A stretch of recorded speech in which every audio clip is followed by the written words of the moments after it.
Class 6 English Textbook New Images Chapter 1 Mr. Toad's Adventure Summary by Sapna Maru. Hello children, I hope all of you have downloaded the Active app and you can download the textbook from the app, and I am going to tell you the summary of the first chapter. I am giving you the images of the pages of the chapter and you can read it from the app by downloading the chapters from the Active app.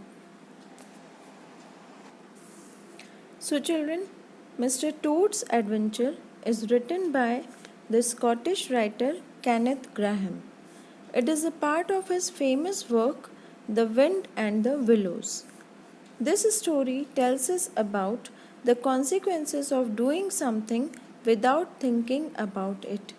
जब हम कोई भी काम बिना सोचे समझे कर लेते हैं तो उसके क्या परिणाम हो सकते हैं, ये इस स्टोरी के द्वारा हमको समझ में आता है.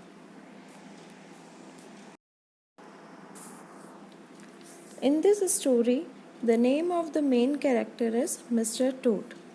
One day, Mr. Toad went to a restaurant after his long walk. When he was having his meal, he heard the sound of a car. एक दिन जब मिस्टर टोड अपनी लॉन्ग वॉक के बाद रेस्टोरेंट में गए तो जब वो खाना खा ही रहे थे तब उनको एक कार की आवाज़ सुनाई दी. The people in the car entered the restaurant and started praising the car. जो लोग कार से आए थे वो रेस्टोरेंट में आने के बाद अपनी कार की तारीफ़ें करने लगे.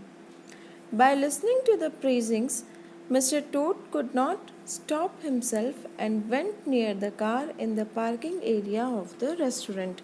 जब इतनी तारीफ़ सुनी तो मिस्टर टोड से रहा नहीं गया और वो उस कार को देखने के लिए पार्किंग एरिया की तरफ चले गए. After looking at the car, he could not stop himself. Car को जब देखा तो वो अपने आप को रोक नहीं पाए and got in the driver's seat and started the car. और ड्राइवर सीट में बैठकर कार को स्टार्ट करके चलाने लगे. When he was driving fast on the road, he was caught by the police and was asked for his license. जब वो road पर बहुत फास्ट चला रहे थे तो उनको पुलिस ने पकड़ लिया और उनसे लाइसेंस दिखाने के लिए कहा. He very rudely replied that he doesn't need any license.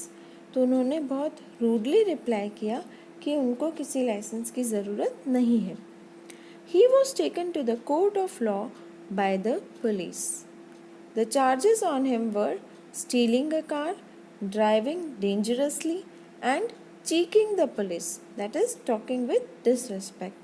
तो पुलिस उनको कोर्ट ऑफ लॉ में लेकर गई और वहाँ पर उनके ऊपर जो चार्जेस लगाए गए वो थे कार की चोरी करना, डेंजरसली ड्राइव करना और पुलिस के साथ में डिसरिस्पेक्टफुली बात करना. The penalty imposed on him by the court of law was 12 months jail for the theft, 4 years jail for the dangerous driving and 15 years jail for the bad behavior with police. उनको जो सज़ा दी गई वो थी car चोरी की सज़ा 1 साल, डेंजरस ड्राइविंग की सज़ा 4 साल और पुलिस के साथ बैड बिहेवियर की सज़ा 15 साल, यानी कि total 20 years of imprisonment.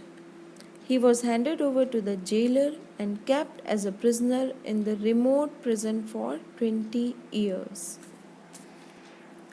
So children, this was the end of the story, and what do we learn from this story? That we should think before we act. हमें बिना सोचे समझे कोई भी काम नहीं करना चाहिए. Here we know that the intention of Mr. Toad was not of stealing the car. उनका कोई इंटेंशन नहीं था कार को चुराने का, बट वो बिना सोचे समझे कार को स्टार्ट करके चल दिए और इसका परिणाम ये हुआ कि सभी ने ये सोचा कि वो कार को चुराना चाहते थे. और उन्हें 20 साल की सज़ा हो गई। So think before you act.